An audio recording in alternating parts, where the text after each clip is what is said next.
The Cook Strait ferries transit an incredibly dangerous stretch of water between the North and South Island. They are a critical piece of transport infrastructure. The government has neglected them badly. They scrapped Labour's plan to buy high-quality South Korean ferries. They opted for smaller, cheaper Chinese ferries. This decision cost an ungodly amount of money. This decision also badly damaged our credibility as a predictable and reliable purchaser. What will the South Koreans think next time we want to make an order?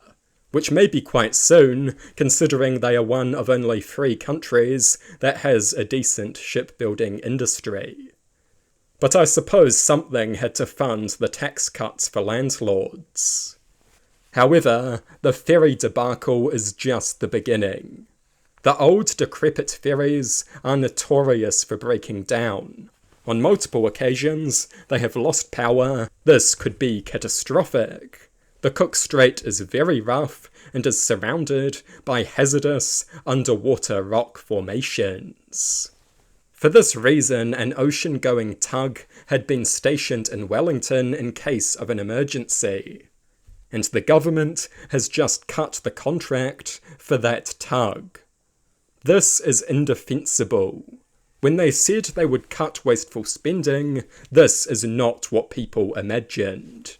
Basic safety precautions being gutted to fund tax cuts for rich elites. Shameful and disgraceful.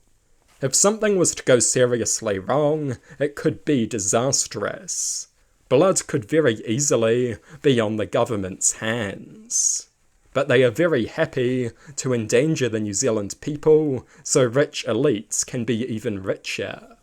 It is a dereliction of duty on their part. Apparently, we will now be reliant on a tug based in Australia. By the time it arrives, it will be recovering scrap metal and bodies. What an absolute joke. An ocean-going tug should be permanently based in the region in case of a breakdown. That is hardly an unreasonable request. We have repeatedly seen breakdowns that could very easily be catastrophic. If anything happens, the government will be to blame and must be held accountable. If nothing happens, we got lucky. But they know the risks, and they chose to neglect the safety of the New Zealand people. When the public votes in November, they should remember that.